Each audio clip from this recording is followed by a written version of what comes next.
सहना भवतु सहनौ भुनक्तु सह वीर्यं करवावहै तेजस्विनावधीतमस्तु मा विद्विषावहै ॐ शान्ति शान्ति शान्तिः।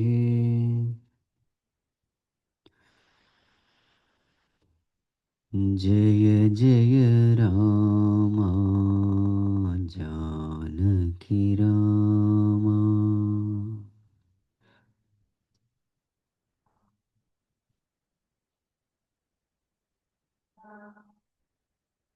जय जय राम जानकी राम।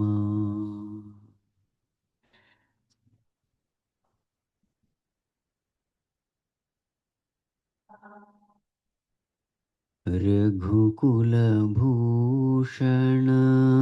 राजा राम। रघुकुल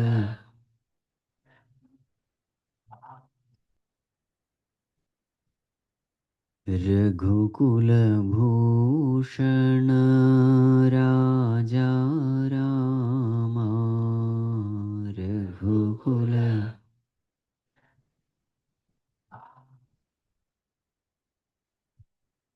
जय जय राम जानकी राम।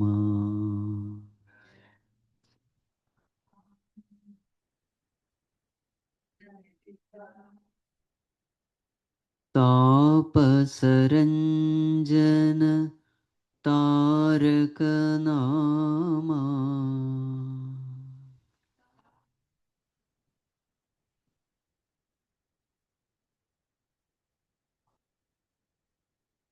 तापसरञ्जन तारक नामा।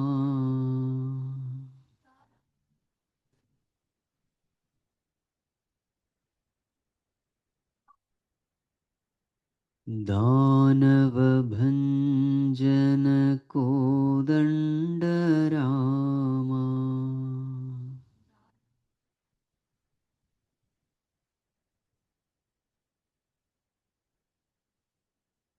दानव भंजन कोदंड रामा।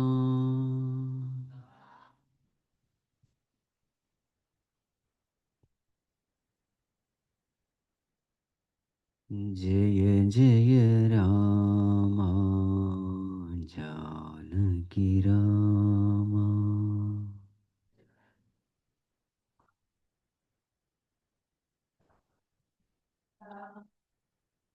श्री राम जय राम जय जय राम।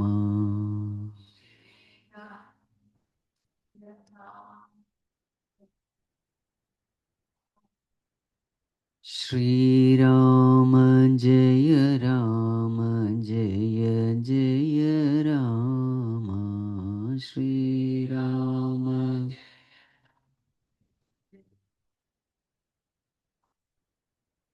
श्री राम जय राम जय जय राम।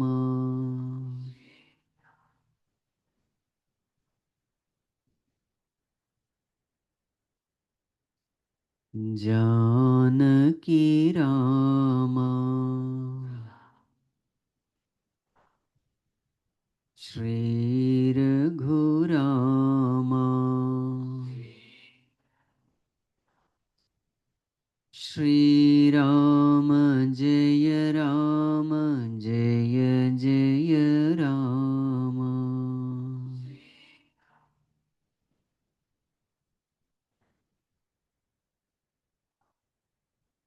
श्री राम जय राम जय जय राम।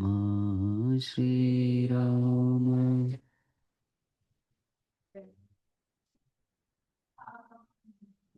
श्री राम जय राम जय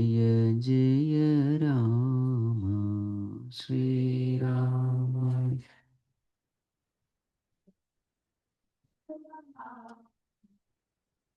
जय जय राम जानकी राम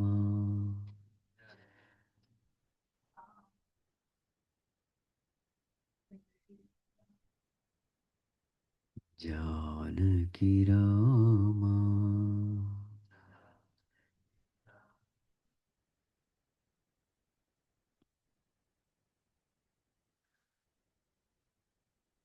ॐ नमो नारायणाय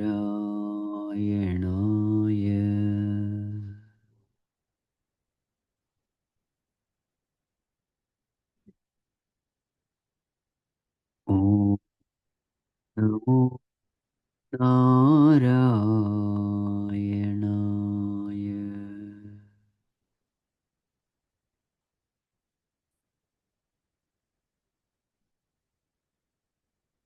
ॐ नमो नारायणाय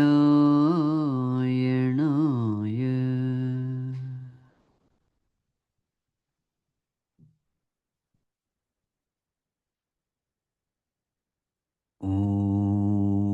नमो नारायणाय नारायणाय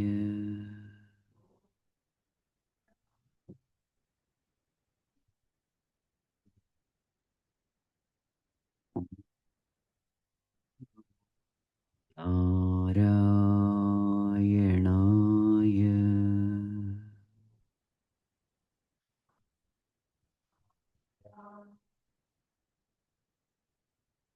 ॐ नमो नारायणाय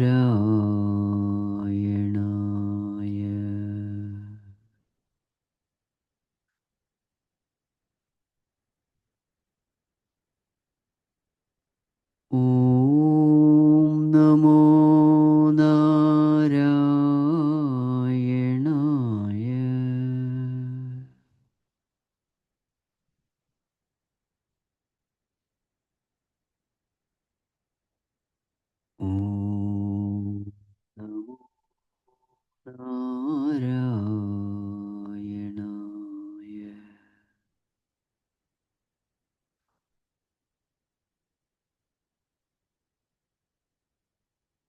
ॐ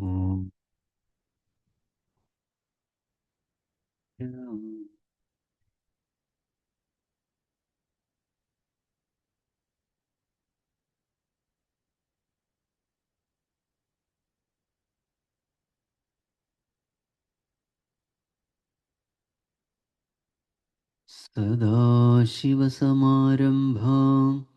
शङ्कराचार्यमध्यमाम् अस्मदाचार्यपर्यन्तां वन्दे गुरुपरम्परां श्रुतिस्मृतिपुराणानाम् आलयं करुणालयं नमामि भगवत्पाद शङ्करं लोकशङ्करं शङ्करं शङ्कराचार्यं केशवं बादरायणं सूत्रभाष्यकृतौ वन्दे भगवन्तौ पुनः पुनः समस्तजनकल्याणे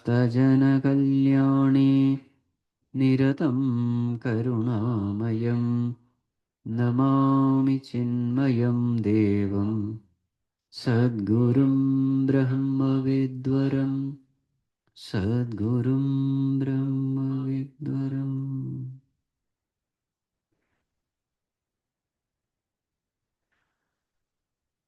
Let us chant from verse number 33. Arjuna uvacha yoyam yogastvaya proktaha samyena madhusudana etasyaham na pashyami chanchalatva sthitim sthiram chanchalam hi manah krishna प्रमाथिबलवदृढम् तस्याहं निग्रहं मन्ये वायोरिव सुदुष्करम् श्रीभगवानुवाच असंशयं महाबाहो मनो दुर्निग्रहं चलम् अभ्यासेन तु कौन्तेय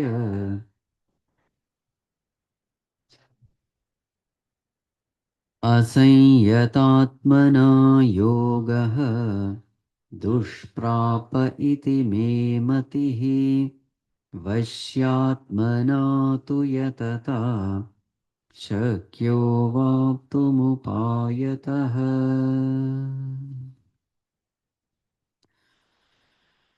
Actually, with verse number 32, the teaching is over. But now Arjuna asks two very important questions. So, therefore, this chapter gets extended. So, what is the question asked by Arjuna? Bhagavan, you say that mind can be quietened. But in my experience, mind can never be quietened. It is very turbulent, very fickle, very stubborn. There is no way to conquer this mind, control this mind, silence this mind. It's very, very difficult. So Bhagavan says, Arjuna, yes, asamshayam mahabaho mano durnigraham chalam. No doubt about it, mind is very difficult, but it is not impossible. What is the way? Abhyasena vairagyena. So two means have to be employed. Abhyasa and Vairagya. Then Shakyo Vaptum Upayata. This is the way. Now we have to discuss this a little. What are the various ways of quietening the mind? So, what are the various ways? Way number one, the technique of indulgence. The simplest technique. You have a desire in your mind, the mind is turbulent, fulfill that desire. When the desire is fulfilled, the mind is quiet.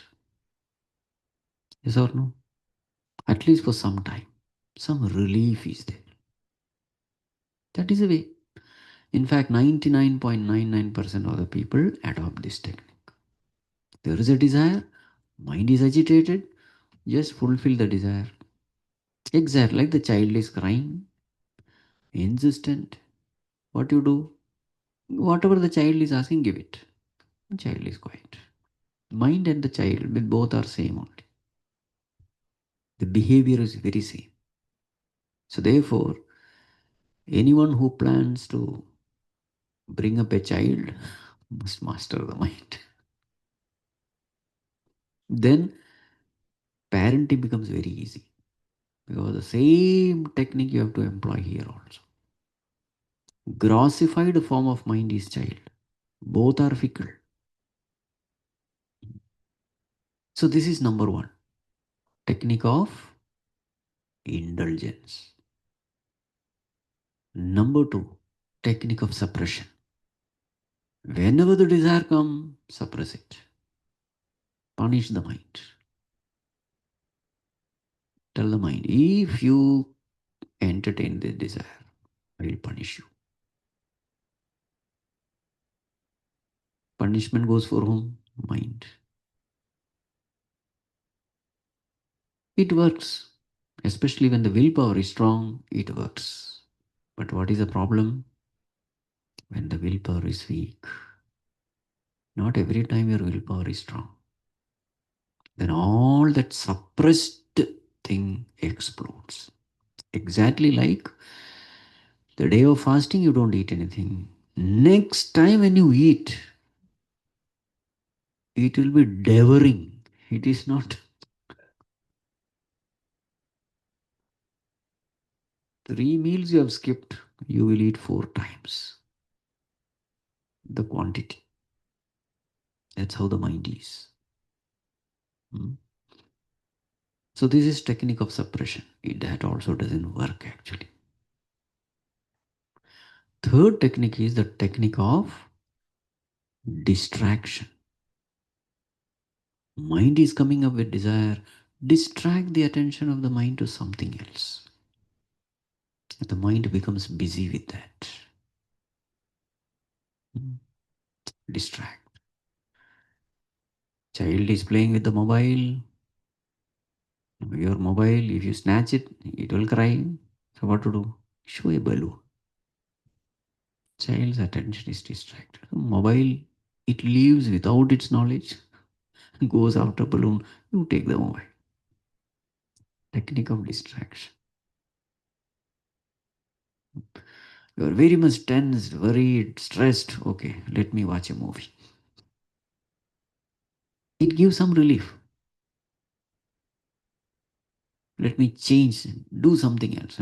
Just be with some friends, outing, chit chat, club, pub, whatever. You feel little relaxed. There is only a technique of distraction. Distract the mind from the trouble. But will it be a solution? It is not a solution because problem is waiting there. After all that thing, again you have to come back and face it, no? Technique of distraction. No, the technique discussed here is called technique of sublimation. That is called as upayatah. Shakyo vaptum upayat. This is the best way. Time consuming, but the best. All the other techniques, especially the indulgence and distraction, they are easy ways. But proper way, spiritual way is the technique of sublimation. And that is Abhyasena Vairagya. That is the technique. So what are the two things to be done? So mind is going towards a sense object because it finds pleasure in the sense object. It finds happiness in the sense object. That is why mind is going there. Correct? Otherwise, why should it go? And if I am not able to withdraw the mind, that is because mind is convinced that this sense object is the source of joy for me. It is convinced. So you are not able to withdraw it. It is stuck there. So here you have to develop what is called as Vairagya. How to train the mind in Vairagya? Vairagya means disinterest, dispassion. How to train the mind? You see, every sense object is designed in such a way that end result is pain. That is a great compassion of the Lord. The sense objects are designed in such a way, the world is designed in such a way that the end result is always pain. Beginning may be pleasurable, but the end is always pain. That is a compassion of the Lord. That is compassion because otherwise we all will get stuck in this world. Nobody will be able to get liberated if the world is a beautiful place. What is the name of the world given 2 days back? Dukkhalayam. Abode of sorrow it is. It is compassion. If it is Sukhalayam, who wants liberation then? Bhagavan, I am happy here. It is said Varaha Avatara, Bhagavan took that form of Varaha. And then that Varaha had a big family of piglets and all that. Very happy. So now Vishnu is stuck there. So then I don't know who came. I think Shiva came. Vishnu Maharaj, Aye, Vaikuntha. No, I am very happy here with my wife, children. In that filth. Then finally, these are of course stories made by some saintly people. The point is, if you are stuck here And finally, it seems Bhagavan had to kill that Vara. Anyway, the point is, if this world is a beautiful place, pleasurable place, why should anyone seek liberation? So, the point is this: the sense objects are designed, all pleasurable objects are designed, every situation is designed in such a way, agre amrutopamam, but pariname visham. In the beginning, it is nectarian, very pleasure giving, but in the end, it is always painful. All this alcohol, etc. While you take, yes, it gives peace, forced peace. But after that, what do you call it? Hangover? It is very painful. Those who drink, they say, okay, I have not taken it. They say, Swamiji, there is a high, but after that, there is a low. Hmm. There is a price to be paid. There is no free happiness in this world. There is no free peace. Everywhere you have to pay a price. Hmm. So, therefore, every pleasure in this world is like that. In the beginning, joyful, but in the end, it is painful. Best example, junk food. While eating, amazing, but after eating, there will be pain, lethargy at the mind level, difficulty in digestion, a kind of heaviness, no interest in doing anything else. They are all the effect of that food.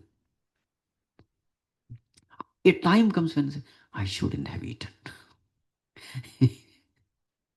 The very same person who enjoyed everything, somewhere he says, I shouldn't have eaten. I wasted my time going all the way to some restaurant or whatever. Pariname Visham. Now the problem is, even though at that time I say it, after some time again I am tempted by the same object. Last time when I indulged, I said, no, this is my last, I am not going to. But again, after a few days, when that object comes, I am again tempted. Why is it so? Even though I am going through the experience, why that experience is not giving me Vairagya? It is because when that enjoyment was there, I was present, I was enjoying it. But when that pain started coming, I escaped that pain. How did I escape that pain? There was this suffering. At that time, I distracted the mind into some pleasurable thing. For example, I'll switch on the TV. I'll watch a movie. For what? So that I can escape from this pain. Yes or no? You'll always see after eating junk food, the next thing you'll do is you'll do something useless. That's how it is. Why are you doing it? Because there is pain. I want to escape that pain. After eating junk food, just sit with yourself and just observe that pain. Be consciously aware of that pain, that dullness, that suffering, that heaviness, that lethargy. Just go through it. Educate the mind that there is a price to be paid. Then what will happen? Next time when the mind sees that junk food, what will it remember? The joy of eating or the pain after eating? Yes, it gets registered. This is how we should educate the mind. Many times that pain is not registered because I'm escaping that pain through some way. I'll do something else so that mind is busy thinking of something and not about the pain. Consciously make the mind go through that suffering aspect. Are you able to follow what I'm saying? Hmm? Let the mind go through. So that next time when the sense object comes, mind says, no, this is not joy. In the beginning, yes, it is joy, but in the end, I have suffered. I have suffered. It knows it because that conscious mind was present when suffering was there. Don't escape the suffering. Make the mind go through that suffering. This is the way children also should be trained. The child is insistent upon something, give it. But then make the child go through the suffering. Don't bypass the suffering. Suffering is a great blessing. Child is asking for junk food, give junk food. Next time when the fellow has fever, cough, cold, do you know why it has come? You ate junk, that is why. Don't immediately give a tablet. One day let the child go through that fever. Then in the end. So calculated amount of suffering has to be given. Parenting is not pampering. Parenting is educating. When parents become pamperers, children don't learn the right lessons. Same thing with mind also. Mind has tempted me into indulgence, saying that this is wonderful. Indulge. After that, tell the mind, now for few hours I am not going to do anything. I will just watch this suffering. Consciously go through this suffering. This is how Vairagya has to be cultivated. Vigata raga is Vairagya. Disinterest. Hmm. Disinterest. Now that alone will not do. That is one part of the story. What is the second part? Abhyasena. Turn the attention of the mind. Oh mind, there is no joy here, but there is a place where joy is there. Many times the mistake we do is we teach them Vairagya, but the bliss is not given. That will not work. Mind will say far better, at least little pleasure I am getting here. Some pleasure is better than no pleasure. So Abhyasa is also necessary. Turning the attention to the self, that is Abhyasa. Turning the attention to the higher joys of life. Meditation, devotion, seva, they're all higher joys. So on one side, mind is trained to think that objects don't have joy. Either it is temporary joy or it is later painful joy only.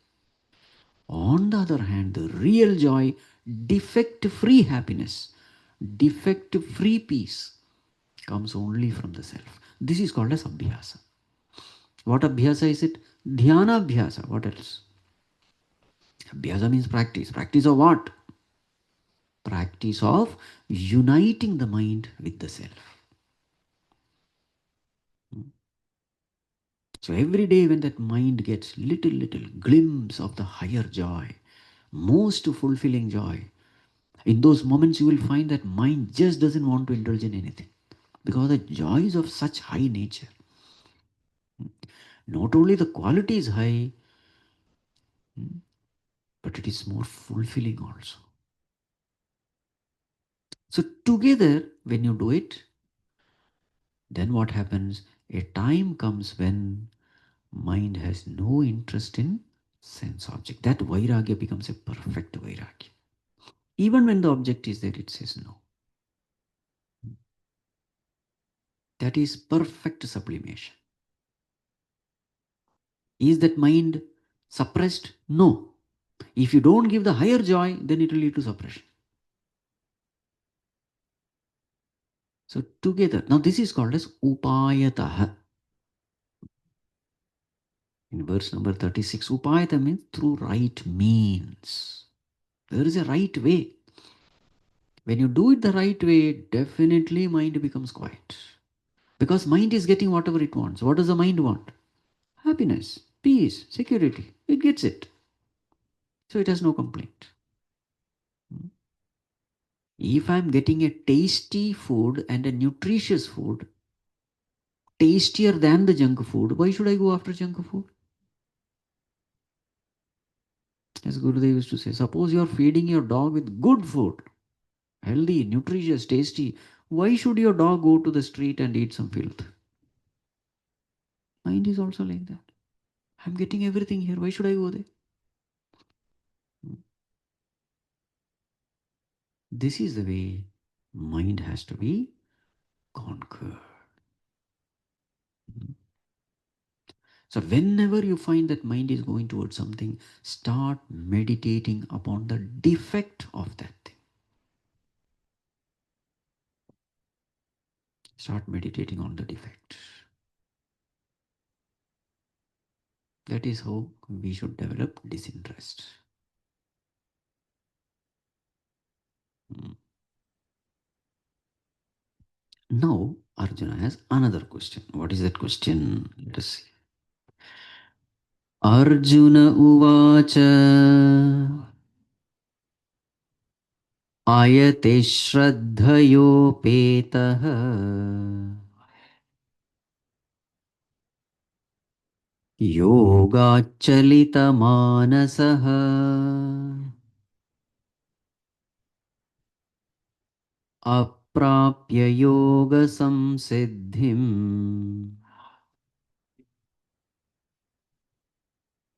Kam Gatim Krishna Gacchati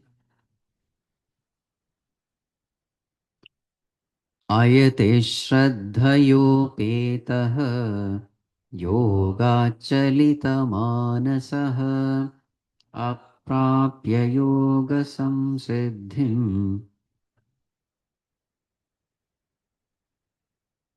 कच्चिन्नो भयविभ्रष्टः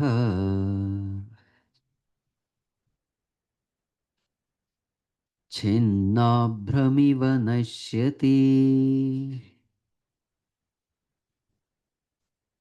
अप्रतिष्ठो महाबाहो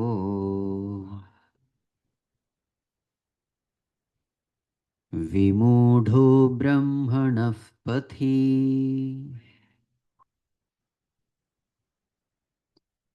कच्चिन्नो भयविभ्रष्टः छिन्नाभ्रमिव नश्यति अप्रतिष्ठो महाबाहो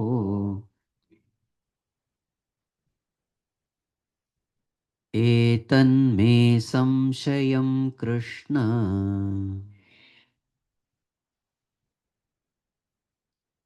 छेत्तुमर्हस्य शेषतः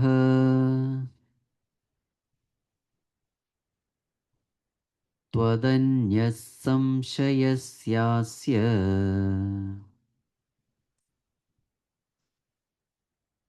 छेत्ता न ह्युपपद्यते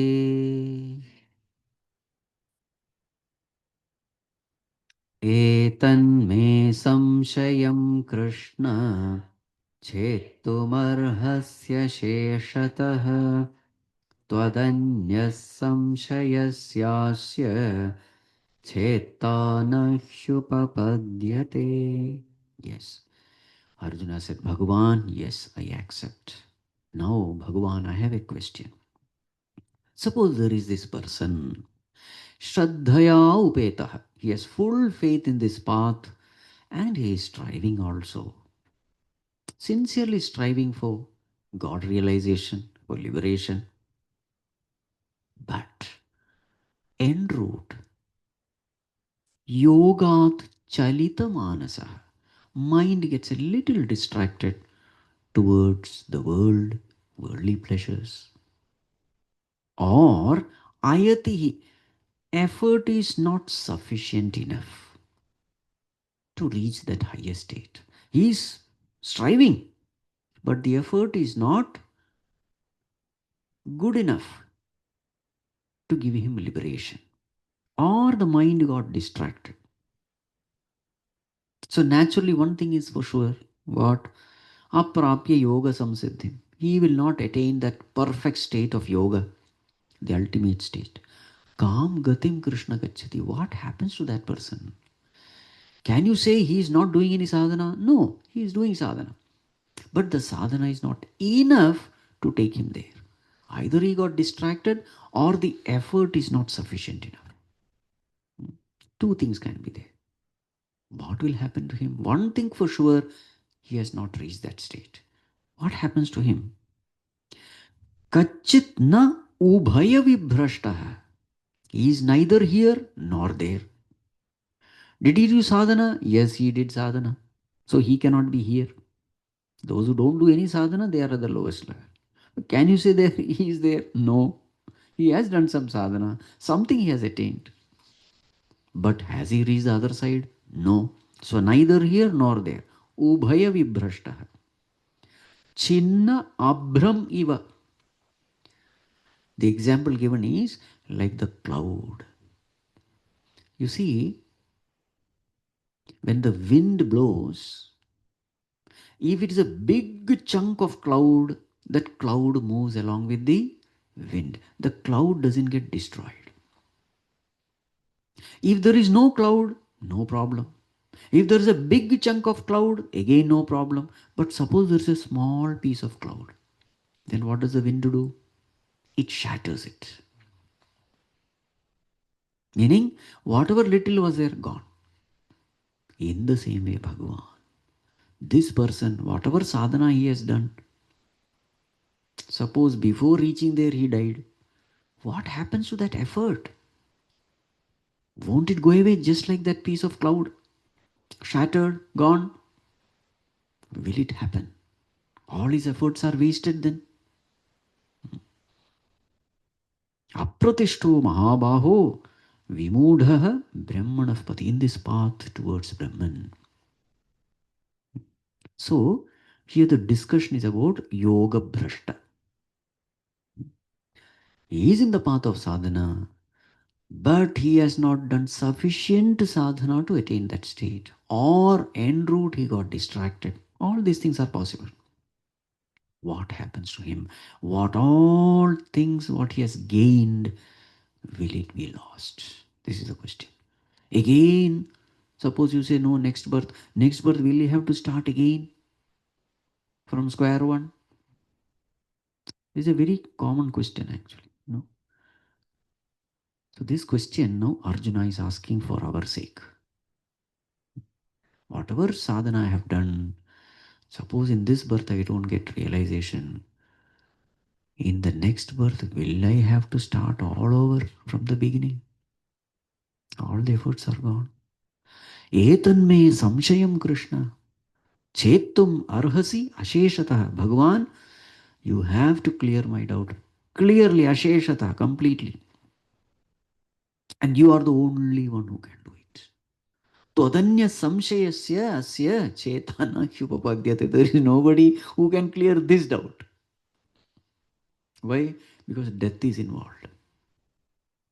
Every jivatma, even if he is a guru, physically he has to die. After death, what happens, nobody knows. So, Bhagavan, you alone can answer this question because you only survive death. You are Yogeshwara. You are the Lord of all yogas, the Lord of the universe. All the yogas have come from you. So, therefore, this particular question, because it is associated with death and reincarnation, you alone can answer, nobody else can. So, therefore, you must answer this. What happens to a yoga bhrashta? Now Bhagavan answers. Verse number 40. Shri Bhagavanuvacha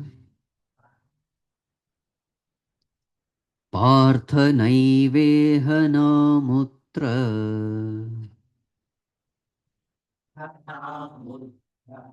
Vinashastasya vidyate Nahi kalyana krit kaschit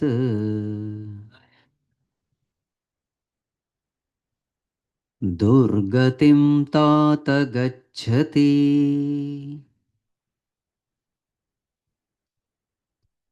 Partha naiveha namutra Vinashastasya vidyate Nahi kalyana krit kaschit Durgatim tata gacchati. I think this is the only place where Bhagavan calls Arjuna Tata. Tata means what? Oh dear one. Oh dear son, oh dear one, Partha, naiva iha na amutra vinashah tasya vidyate.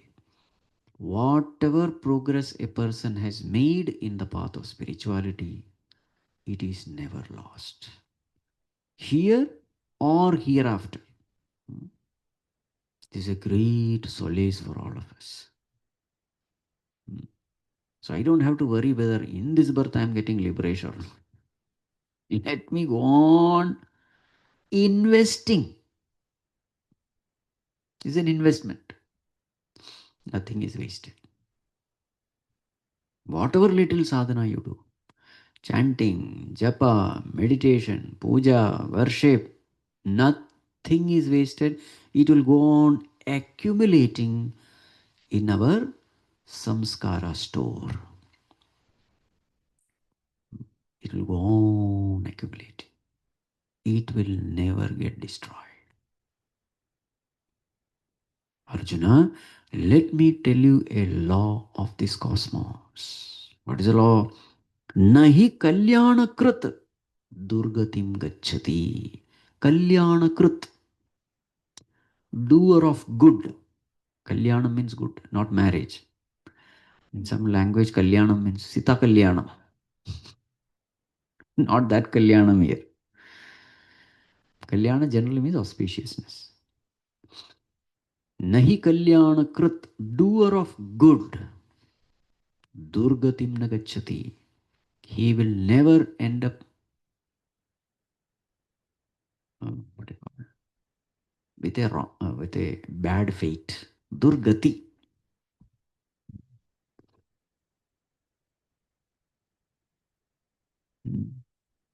This is a law. So in the modern context, what is this law?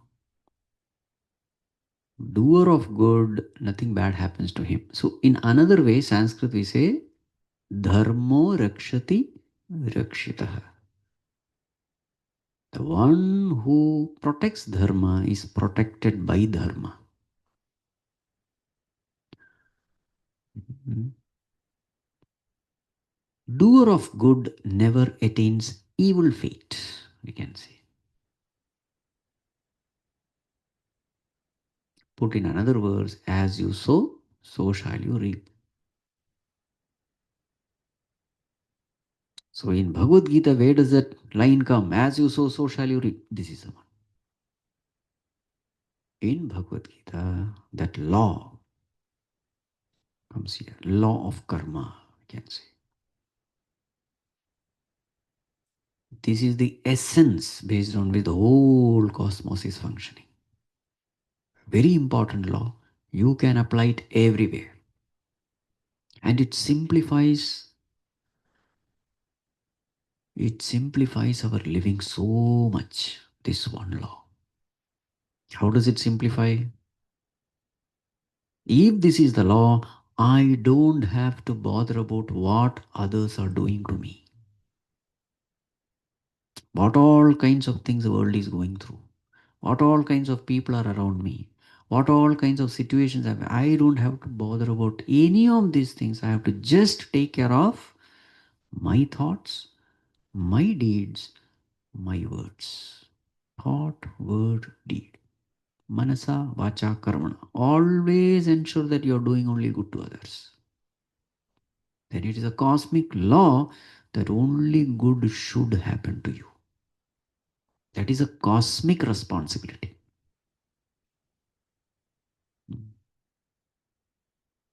So isn't it very simple?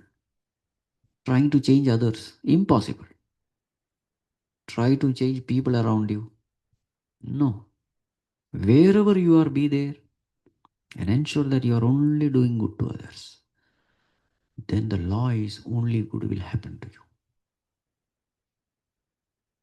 What a great relief it is. There is something which is in my control and there is something which is not in my control. Cosmos, it is not in my control. But this law says no, cosmic happening is also in your control. Because there is a way in which the cosmic forces are functioning. There is a law.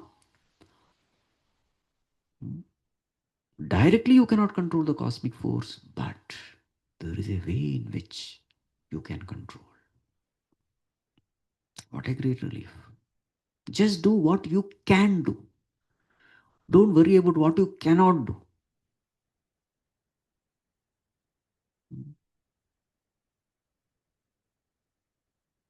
So that's why we say, I am the master of my destiny. This is how it is.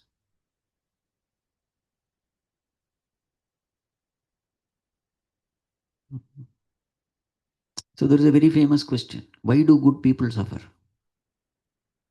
So what will be your answer? Here Bhagavan says, Kalyanati durgatim na gacchati. Bhagavan is very clear. Good people never suffer. That is the meaning here. Kalyanakrata, good people, durgatim na gacchati. Never suffer. That question itself is wrong. But you know where this question has come from? Somewhere we think that we are all good people. We have taken for granted, I'm a very good person, but I don't know why I am suffering. Who gave certificate to you that you are a good person? Swamiji, self-certified. Certificate has to come from Bhagavan. In that way, the criminal also will say that I am a good person only.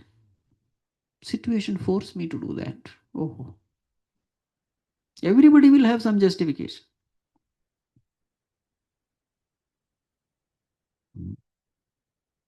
Good people never suffer. This is the law. How can you say good people never suffer? See the laws of this cosmos. Law number one, as your thoughts, so will be the state of your mind. If your thoughts are good, you will have a peaceful mind. If your thoughts are bad, you will have a disturbed mind. Yes or no? There itself, you are punished for the negative thoughts.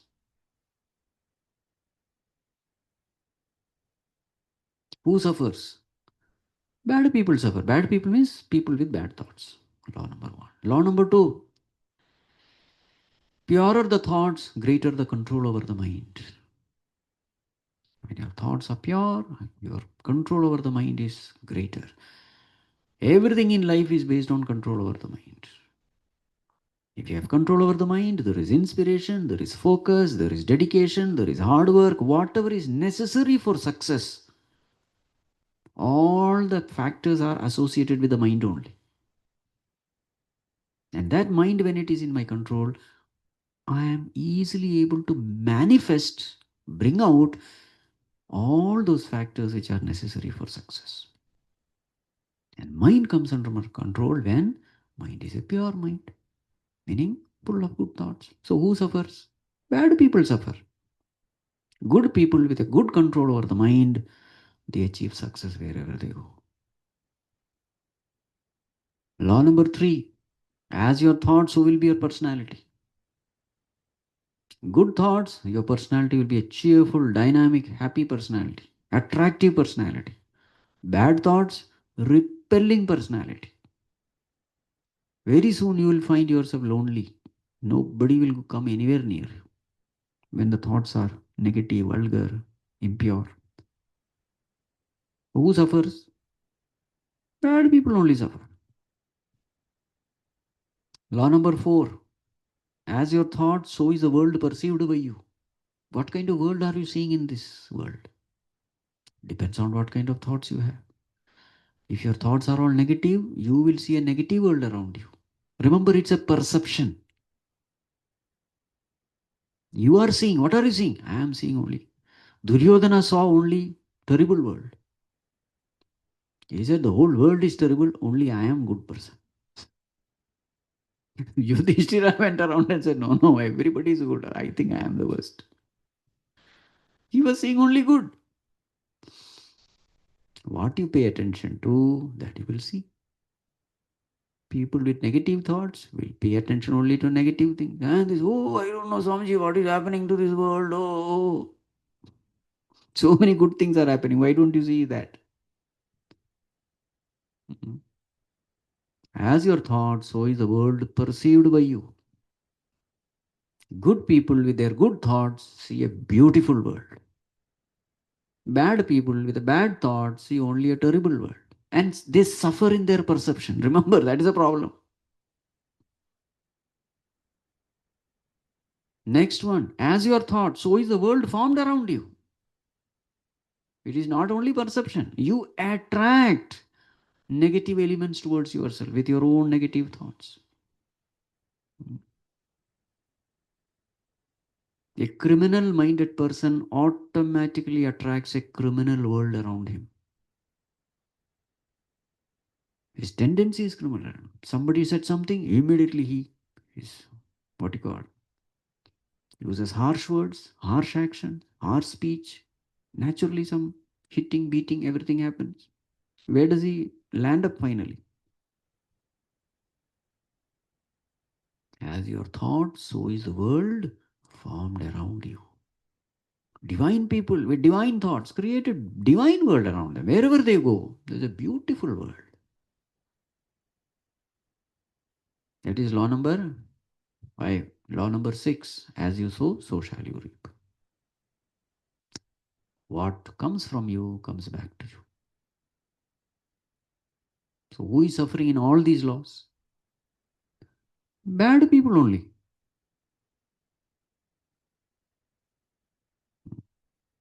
No, Swamiji.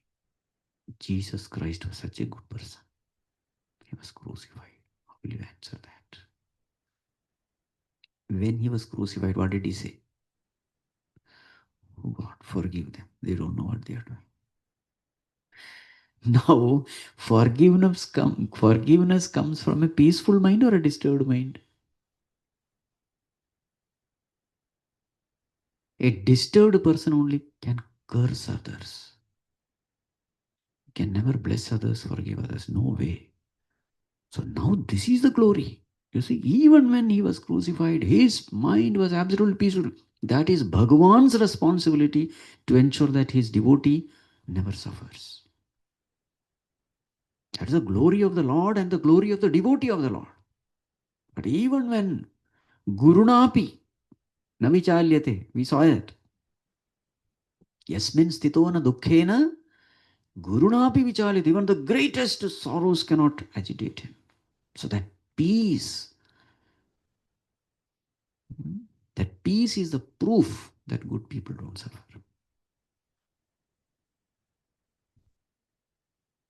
This way we have to analyze. Only when we have strong footing in this law, only then we can be aggressively good. Otherwise, somewhere, why do good people suffer? Okay, what does it mean? Don't become good, otherwise you will suffer. Wherever possible, compromise. That is the way to be happy. That question is a very dangerous question. The answer is good people never suffer. Kalyana krita durgatim nagachati. That is the inspiration to become good. Because why should I suffer unnecessarily?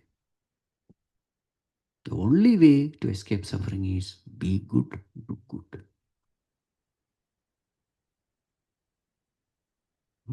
So what happens to this yoga bhrashta? Let us see 41 and 42. Prapya punyakritam lokan उषित्वा शाश्वती समाः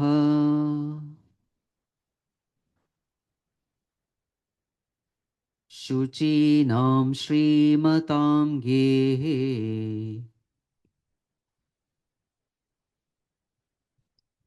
योगभ्रष्टोऽभिजायते.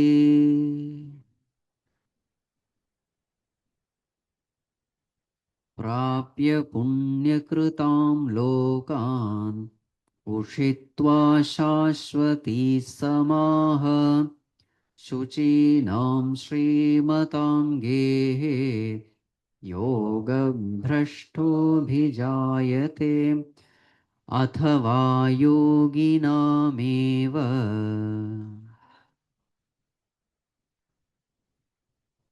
कुले भवति धीमताम्. एतद्धि दुर्लभतरम् लोके जन्म यदीदृशम्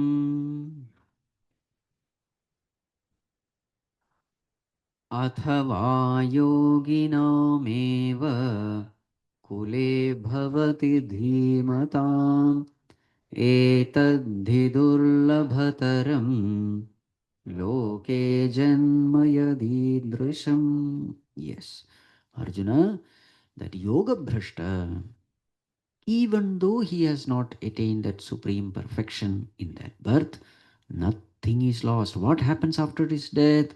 Prapya punyakritam lokan. So after death, where does he go? He goes to the higher worlds, meritorious worlds, where punyatmas go. People who are noble, sattvic, those higher worlds.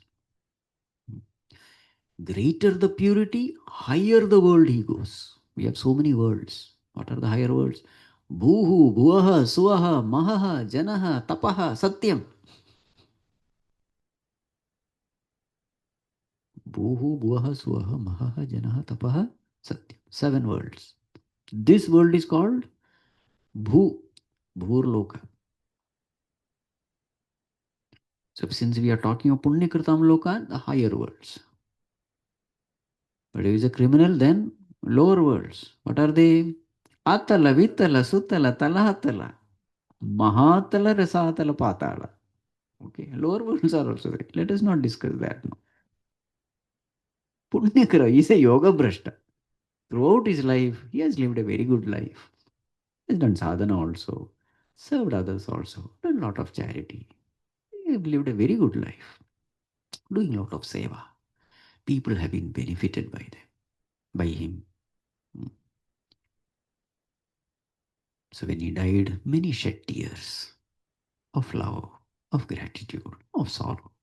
Such a wonderful way he has lived. Such a person, prapya punyakritam lokan.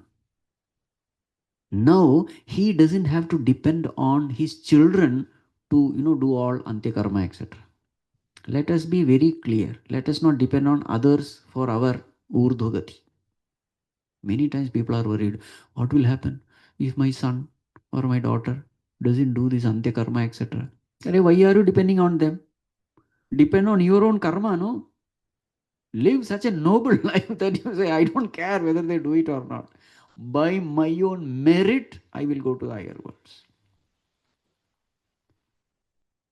Finally, it doesn't matter how the body is uh, discarded, whether it is burnt or buried or whatever, or eaten away by animal. How does it matter? While living, what have you done? People are more worried about how the body is going to be. You know, while living, what have you done? That will decide your future. Not whether the body is burnt in sandalwood or mantras are chanted or this or nothing doing. While living, live a noble life of service, of devotion, of virtues. Then you don't have to worry about anything. Prapya punyakritam lokan. He goes to the higher worlds. Greater the purity, higher the world. Highest world is Brahmaloka. That world you don't come back. But other worlds you come back. In Brahmaloka, your own Ishtadevata will give you that highest Vedantic knowledge and liberate you. Then that becomes Krama Mukti. But here, Yoga Brashta doesn't go to that world. He had some desires of the world. He was doing sadhana, but some desires were there. So he goes to the higher world. Ushitva Shashwati Samaha. Long years he will remain there. Swargadi Lokas. Pleasures are there. Peace is there. Happiness is there. So that is the kind of life he has lived. Remember that state of the mind will be the same. While living in this world, if it was a peaceful mind, after death also, that peace will continue. It is exactly like sleep. Throughout the day, mind has been peaceful. So in the sleep also, mind will be peaceful only. Nothing new is going to happen there. So there he continues that peace. And then when he's born, now he has to be born. Why he has to be born? Desires are there. Worldly desires are there. Where is he born? Shuchinam Srimatam Gehe. Shuchinam in a very cultured family. Srimatam in a rich, prosperous family. Yoga Bhrashtaha Abhijayate. He is born. Two things are mentioned. Number one, cultured family. Why is he born in a cultured family? Because he's a cultured person. Cultured person has to be born in such an environment only, no? When you're doing sadhana, what are you doing? You are culturing yourself, purifying yourself, giving samskaras to your mind. And with this desire only you started doing sadhana. So what is the desire? I must purify the mind. So only in a cultured environment you get an opportunity to purify the mind. So the parents are highly cultured. Hmm. They are devotees of God. They do worship. They do go to temple, etc. They go to Balaviyar also. So now the children have no choice. Come, Balaviyar. You see, cultured family have to be born. Shuchina. That's called as Shuchina. At a very young age itself, he is exposed to such a cultured divine environment. And also Srimatam, rich, prosperous. So at a very young age itself, he gets everything what is needed. He need not struggle for money. Everything is taken care. Hmm. Ramakrishna Paramsa gives a beautiful example. As that, the pregnant daughter-in-law, as that delivery time comes nearer, the mother-in-law starts reducing the work to her. In those times, okay. So, daughter-in-law has to do a lot of work. But when that delivery date is due, she reduces the work. And finally, there is nothing much to do because anytime she can deliver. So, in the same way, Bhagavan, when he sees that a person is fit for sadhana, all the worldly things are taken care. So that enough time is there for higher sadhana. Srimatam Gehe. Rich, prosperous, everything is taken care. Also, at a very young age, he understands the limitation of worldly wealth. Hmm. Because he has come to continue the journey. Everything is taken care for him. Just like a mother takes care of everything of the child who is studying for exam. Yes or no? Your son or daughter is studying for exam. You say, you just study. Rest everything I take care. Cooking, washing, everything I'll do. You just focus there. This is true here also. A person is fit for sadhana, everything else is taken care. Because that is the purpose for which we come to this world. Shuchinam Srimatam Gehe Yoga Bhrashtaha Abhijayate Athava. But suppose this person is really last birth 99.99 and he died before attaining realization. On the verge, he was almost there. But something happened. Then Yoginameva Kule Bhavati. He is born in a yogi's family only. This is even more. But Etati Durlabhataram. This is very rare.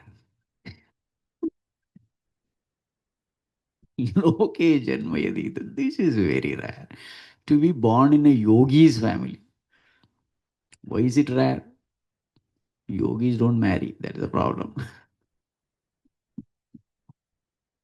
They at a very young age itself, they take to that highest. Now see here, very good example is our, Sant Jnaneshwar.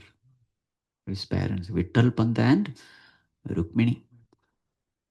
So he takes sannyas, Vittal Pant, goes to his guru. Then the guru asks him, go back. Mhm. You have sannyas, go back because. So he comes back, gives up sannyas, comes back to Grihastha and then these four children are born. Nivrittinath, Jnaneshwar, Sopandev, Muktabai. Correct? All of them become great yogis. All. But this is very, very rare. That much punya you have to do that. But it is very rare. But these are the two possibilities. Both are yoga brashta only. After that, what do they do after being born? Next verse.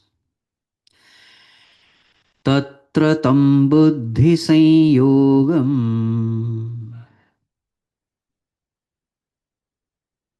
labhate paurvadehikam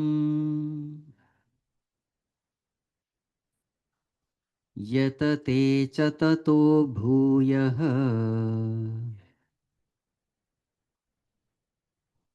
samsiddhau kuru nandana.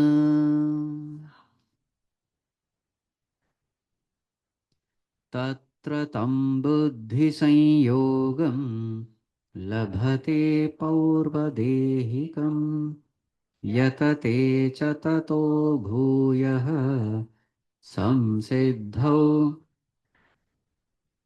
purvabhyasena tenaiva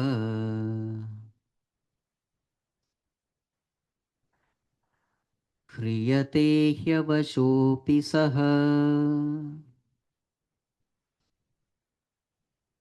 जिज्ञासुरपि योगस्य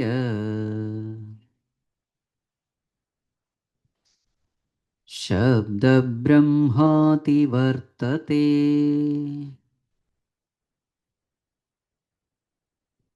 पूर्वाभ्यासेन तेनैव ह्रियते ह्यवशोऽपि सः जिज्ञासुरपि योगस्य शब्दब्रह्माति वर्तते.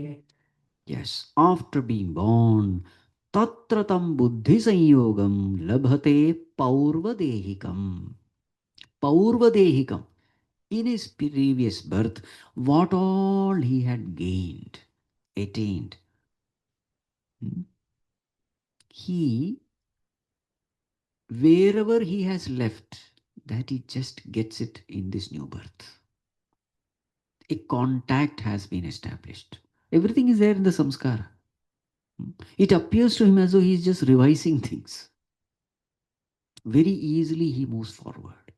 Effortlessly everything comes to him. That's how these child prodigies are born. Child prodigies are there in every field. It is not only about the spirituality, it is true with every field. Isn't it? You have child prodigies who are musicians, mathematicians, spiritual giants, sports people. So you may think, how is it without reincarnation theory, you cannot answer this question.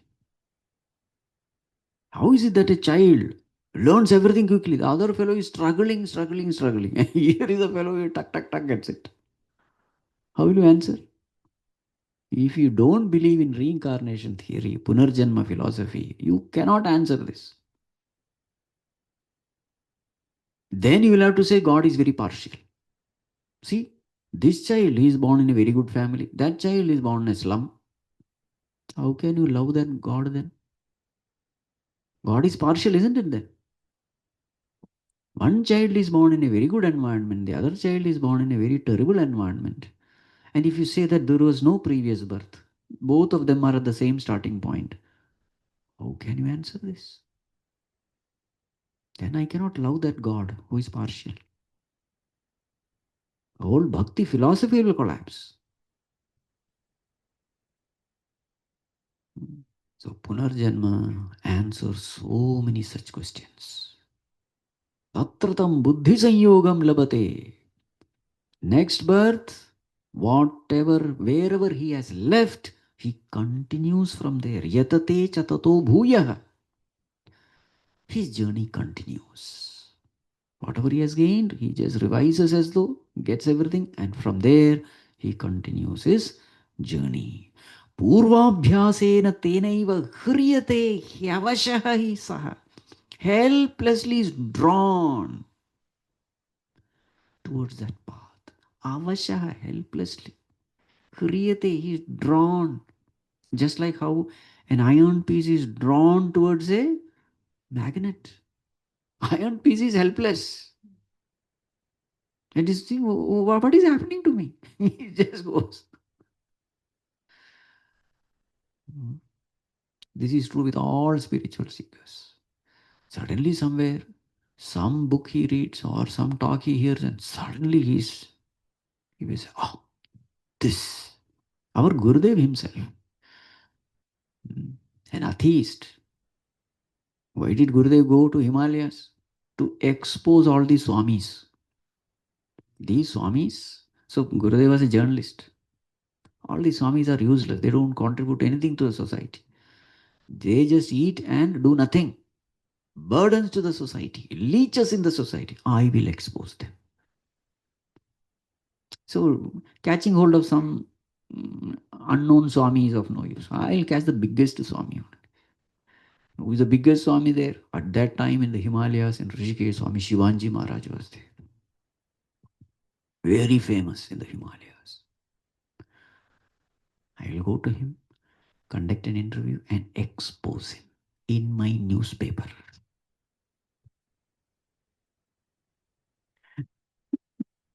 Write an article. How these Swamis are living. But when Gurudev went there, he was there at that time, Balakrishna Menon, chain smoker.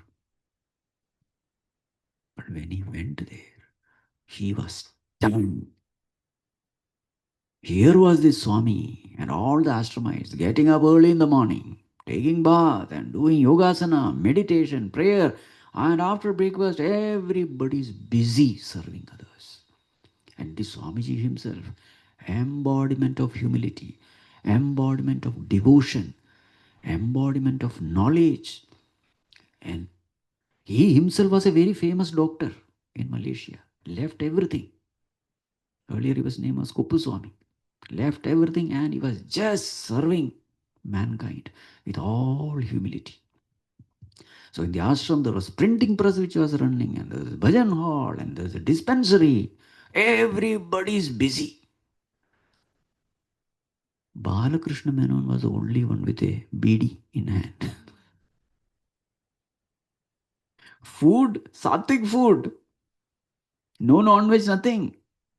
Very sattvic. Everybody is loving, helping others, serving. You can just imagine that world. Morning and evening, satsang happening. Only discussion of only good things, divine things. And here is a Swami who is an embodiment of knowledge, but at the same time, embodiment of humility. He had written books on every yoga, Bhakti Yoga, Raja Yoga, Japa Yoga, you name it, all books are there.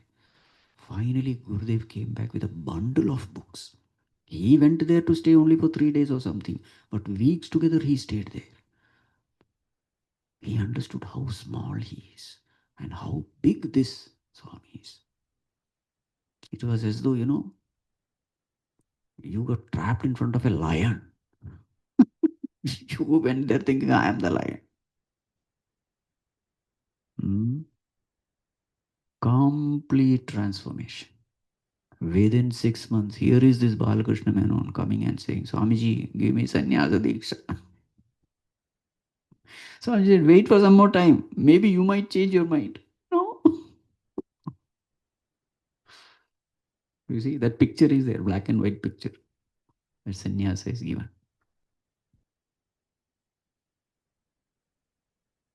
Purvabhyasena tenaiva. It didn't happen in one birth. Purvabhyasam, already it is there. Just one spark was sufficient to ignite. Jitnyasurapi yogasya shabda brahma ativartate. He comes as a jitnyasu. Let me know, but let me see what is happening. Very many people, they attended Gurudev's Jnana Yajna accidentally. Maybe this person's mother is there. So he comes to drop the mother or after the talk. So at the back, they would just listen. 5 minutes they listen, then they sit at the back. Next day, and slowly, slowly, this person by the seventh day he is there sitting in front. How many people? Hmm. This is what happens. The world will design is designed to fulfill our desire. So in the past birth, if I have some spiritual vasana, somewhere or the other, you will stumble across some people, some book, some tape, some audio. How it happens? Left to God. And this person, he comes as a person with curiosity, jitnyasu. Let me see what is happening. Shabda Brahma Ativartate. Shabda Brahma means Karma Kanda portion of the Vedas. Vedas have two portions. The first is called Karma Kanda, second is called Jnana Kanda. What is Karma Kanda? All that is happening in Hindu temples, rituals. I have a desire, perform this ritual, fulfill the desire, and that is Shabda Brahma. This person goes beyond Karma Kanda, enters into Jnana Kanda. What is Jnana Kanda? What is the difference between Karma Kanda and Jnana Kanda? In Karma Kanda, fulfill your desires and be happy. That is the content. Jnana Kanda says, kill the desirer and be ever happy.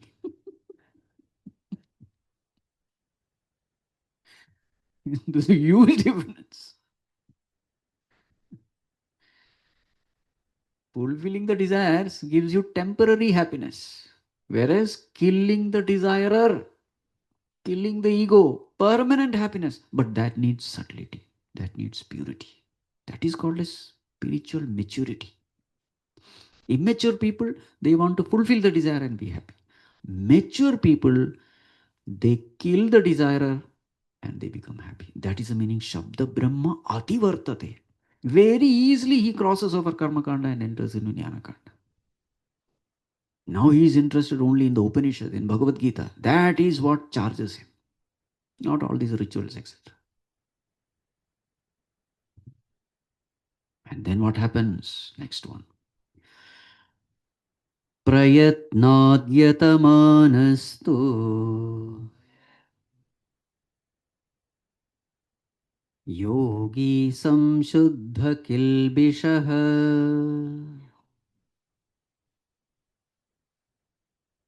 अनेकजन्म संसिद्धः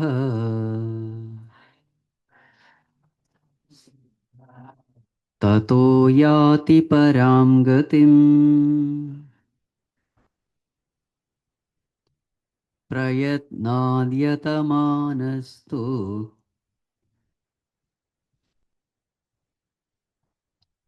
अनेकजन्म संसिद्धः ततो याति परां गतिम्. In this way, yatamanah, practicing, prayatnat, putting full effort, yogi, aneka janma samsiddha, in many, many births after finally, samshuddha kilbishah, being free from all impurities. So it itself says that many births are needed. In one birth it doesn't happen. If somebody is you find getting enlightened in one birth, it simply means for many, many births he has been striving. Aneka janma samsiddha, and he attains perfection. Samsiddha tataha param gatim yanti. He attains that supreme state. Hmm. He attains the supreme state. So many, many births are needed. That is the point. Swamiji, isn't it quite discouraging? You can make it in this birth itself. And thank God nobody knows. Everything is kept hidden. Whether this will be my last birth or second last birth, who knows? Bhagavan beautifully covers everything. Therefore, we don't know how much of journey is left. Otherwise, oh my God, another 100 births. Ayyo. Keep walking, keep walking. Charivit. That is a great relief actually. You don't have to worry about, when I'm going to enjoy the journey. Every time that unfoldment happens, self unfoldment, something higher about yourself, you know it, you enjoy. Again, you go on putting, suddenly something else. Again, a flower blossoms. You see? So enjoy every stage of this journey. There are so many stages, and each stage is beautiful. So instead of worrying about destination, enjoy every stage.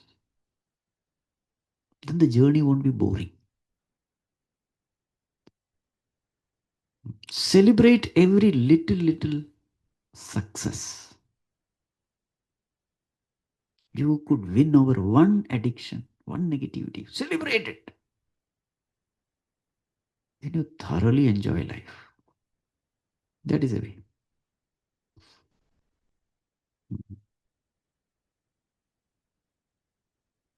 In fact, when you see, how I am now and how I was 5 years, 10 years back. If you are in this path, you will find a huge change. Yes or no? Then very clearly see how I was wasting my time. Now, oh my God, what all changes. Enjoy. Many more I have to attain. Then you will really enjoy this very journey. So don't worry about this aneka janma. Maybe this birth is the last one. But don't worry about that aspect at all. Enjoy the journey. Now Bhagavan says something very interesting. तपस्विभ्योऽधिको योगी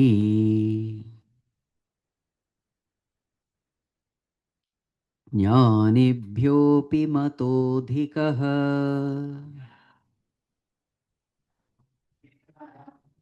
कर्मिभ्यश्चाधिको योगी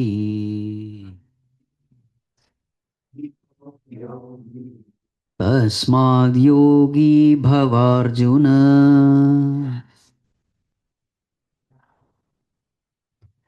तपस्विभ्योऽधिको योगी ज्ञानिभ्योऽपि मतोऽधिकः कर्मिभ्यश्चाधिको योगी तस्माद् योगी भवार्जुन. Yes. Now this is a beautiful verse because these are all the places where people get stuck. A yogi is higher than a tapasvi.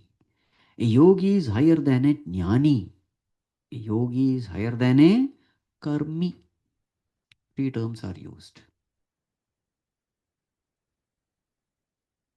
Who is a tapasvi in this context?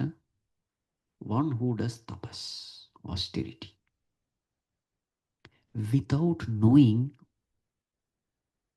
without having clear understanding about the goal, he is doing tapas. Lot of people you find in the name of spirituality, they do all kinds of tapas. Standing on one leg, raising one hand, not eating food, torturing their body. They all come under spiritual people only. Sadhus you will find in Himalayas, varieties of sadhus. They are called as tapasvi. No clear understanding. And of course, any tapasvi in the society, they are respected people, follow their feet and all that. But clarity is not there. What am I trying to achieve? Many times we also get confused. There are yogis who stand in snow, meditate in snow. Oh my God, great yogi. Somewhere we misunderstand that endurance is a sign of progress in spirituality. If you are able to endure heat, cold, pain, that means a great yogi. Endurance is something you can cultivate. Oh, that yogi. He is in the Himalaya without even one shirt. Oh my God. Great thing, no doubt about it. Mind has all these abilities. But that doesn't mean a person. Sometimes his ego may be growing with all this. Tapas alone will not ensure progress. Next category of person is jnani. Who is a jnani? Scholarly person. Studies all the scriptures, studies bhashya and this and that and all that. But has he gone within himself? No. Bookish knowledge is there. Such a person is called as jnani here. Studying the scripture. That is also called a kind of what you call Yeshana, Shastreshana. Tendency to study this, that, etc. and collect information. And the third one is karmi. Maybe doing a lot of seva, etc., but without knowledge. Lot of work. And he will justify himself also. What is the use of learning all this? You have to work.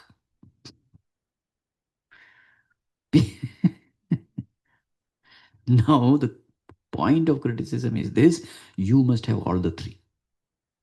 Number one, jnana must be there. Number two, you must do tapas also. You must put forth karma also, you must do. Control of the senses. Putting that knowledge into practice, karma, and gaining the right knowledge. Such a person is called a yogi here. Everything has its place. Mere sadhana, I don't know. Right understanding is necessary. With right understanding, put forth effort. Among yogis, who is the greatest yogi? Next one. Yogi namapi sarvesham madgatenantaratmana Shraddhavan bhajate yo mam same yuktatamo matah yoginamapi sarvesham madgatenantaratmana Shraddhavan bhajate yo mam. Among all yogis, who is the best? Madgatena antaratmana yaha mam bhajate. The one who worships me, meditates upon me, with full of faith. What is the understanding of me? Me means Bhagavan. Antaratmana. Bhagavan is a very inner self in me, a consciousness in me. Now, this is called as right understanding. Such a yogi, the best. Yuktatama. There are various ways of meditating upon God. But what is the best way?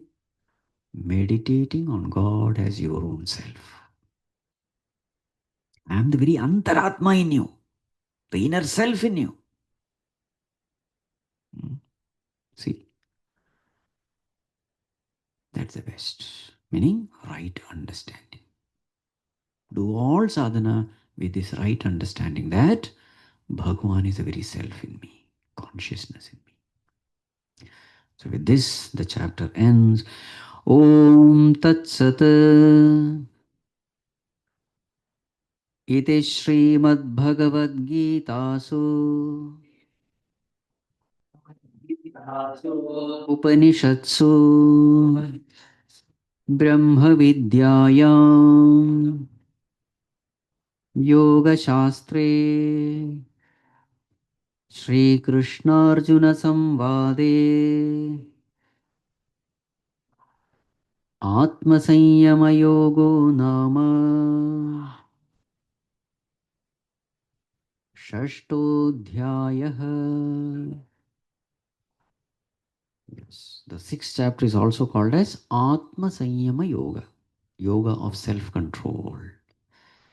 So this way, this beautiful chapter comes to an end. I sincerely invoke the grace of the Lord, the blessings of Puja Gurudev. May we all practice it as best as we can, not worrying much about the final outcome. Hmm. By God's grace, may this birth itself be the last birth. ॐ सर्वे भवन्तु सुखिनः, सर्वे सन्तु निरामयाः, सर्वे भद्राणि पश्यन्तु, मा कश्चित् दुःखभाग् भवेत्। असतो मा सद्गमय, तमसो मा ज्योतिर्गमय, मृत्योर्मा अमृतं गमय। ॐ पूर्णमदः पूर्णमिदं पूर्णात् पूर्णमुदच्यते, पूर्णस्य पूर्णमादाय पूर्णमेवावशिष्यते। ॐ शान्ति शान्ति शान्तिः। हरिः ॐ श्रीगुरुभ्यो नमः। हरिः ॐ।